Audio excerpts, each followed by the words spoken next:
Ano nga ba ito? Apat na magkakapatid sa Senado. Parang ang boto nila iisa. Hindi ba nagkahiwalay sila ng paniniwala at paninindigan?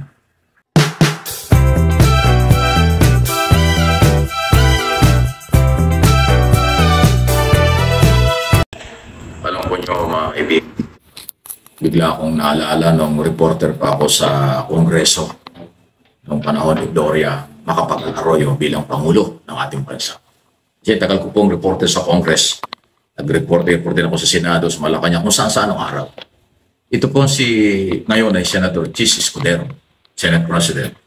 Siya ho yung minority leader. Nasa grupo siya ng minority. Doon po sa Kongreso, ng congressman niya ng susunod. Ang panahon ni Gloria Macapagal-Arroyo. At lagi niya sinasabi at pinaglalaban sa mga interview namin sa kanya noong araw at mga statement niya maging sa plenaryo, sinasabi niya noong araw, huwag nating tapusin o patayin ang impeachment case laban kay noon ay President Gloria Macapagal-Arroyo. Dahil hindi daw sinasagot at hindi pa sumasagot si Gloria ng panahon yun. Ang sinasabi ni Escudero, bakit papatayin ang majority? Kasi noong araw, yung majority ng mga congressman, hawak ang Malacanang. Pabor kay Gloria Macapagal-Arroyo. Yung hanin ng oposisyon noon ang nag-file ng impeachment against GMA.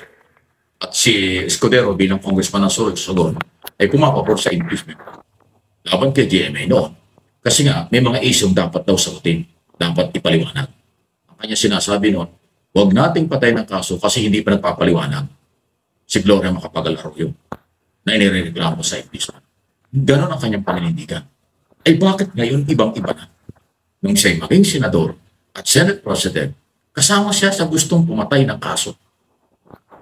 Kasama siya sa supermajority at siya nga Senate President ng Senate majority, supermajority ng ating 20 Congress at kahit ng 19 Congress na pumapabor. Sila nga ay nag-delay, nag-dribble para hindi magkaroon ng trial at hindi makapagsalita ang inakusahan at kinasuhan na si Sara Duterte. At kasama rin siya doon sa nag-archive.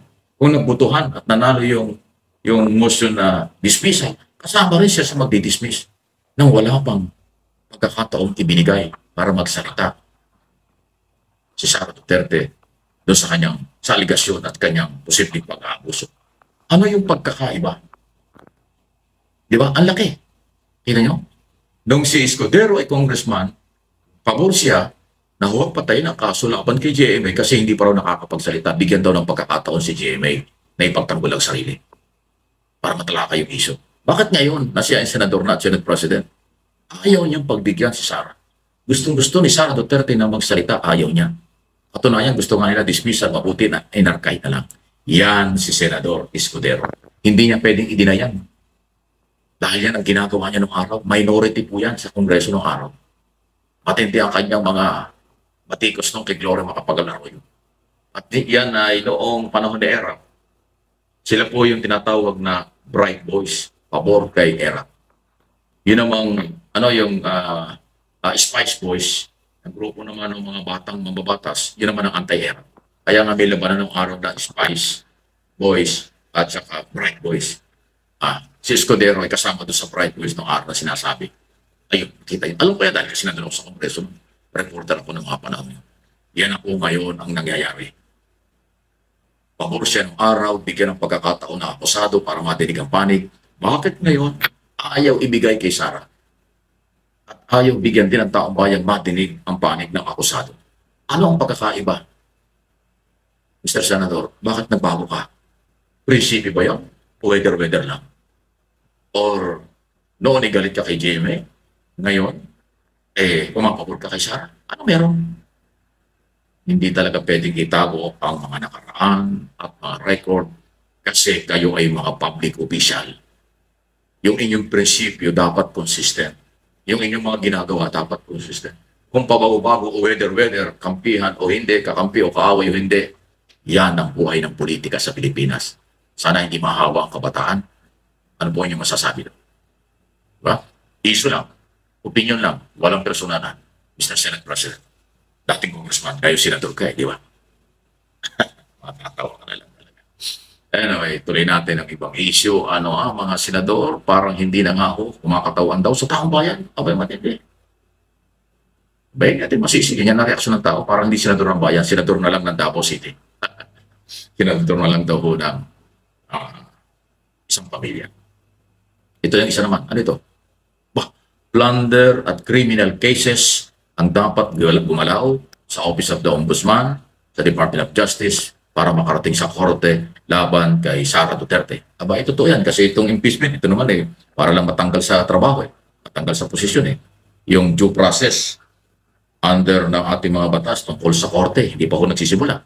Dapat lang, plunder, anti-graft, at iba pang criminal cases ang dapat talagang umusad para ho mabigyan ng pagkakataon si Sarang ipagtanggol ng kailang sarili at higit sa lahat para naman humalam din ang taong bayan at mabigyan ng hustisya naghahanap ng katarungan sa di umano'y pang-aabuso at perang nawala o hindi may paliwanag kung saan ginamit ng Office of the Vice President. So, after sa impeachment, ano man ang mangyari dyan, papunta yan sa korte. There's, siyempre, ang ombudsman at saka DOJ, prosecutor lang yan. Ang talagang takbuhan ng mga kaso ay sa Sandigang Bayan. Abangan natin kung aabot doon. Sa sunod na issue naman, ito, paano nga ba ito? 4 na magkakapatid sa Senado. Parang ang boto nila iisa. Hindi ba nagkahiwalay sila ng paniniwala at paninindigan? Magkapatid na Cayetano, magkapatid na Villar, magkapatid na Estrada, magkapatid na Tulfo. Oo nga, no? Yung 4 na pares na yan, puro sila kasama doon sa 11 na nag-archive. At kung nagkabutuhan pa yung dismissal, kasama rin sila. Pare-pares ang kailang isip. Pare-pares din ang kailang paninindigan. Wala man lang humiwalay sa kanila. Ganun na pa talaga ang ating Senado, kampihan na lang. O di ba? On the record di ba yung kapatid na Villar? Yung isang Villar nga niya nanalo dahil sa tulong ng Malacanang. Yung alyansa para sa pagbabago na nakaraang eleksyon, si Camille. O bakit si Camille at saka si Mark dahil magkapatid? Pares lang ang kanilang isip at panindigan.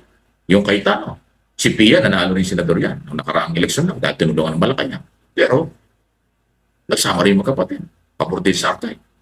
Yung Estrada at saka JB, magkapatid yan, pero alam naman natin, may phobia yung mga yan, may trauma yan sa impeachment kasi nagkagulo yung sa tatay niya ng araw. Kaya yung mga Tulfo, yung isang Tulfo nanalo din niya sa tulong ng Malacanang. Pero magpares din ang kailang pag-iisip at diskarte. Kaya tatanong na ako, may magagamit ba kaibigan ko pa naman itong mga ito? Nakataon lang ba na talagang parehas ang inyong paniniwala at damdamin at inyong prinsipyo? O talagang nanaig ng kakampihan? Tatanong lang po, may magagali, issue lang.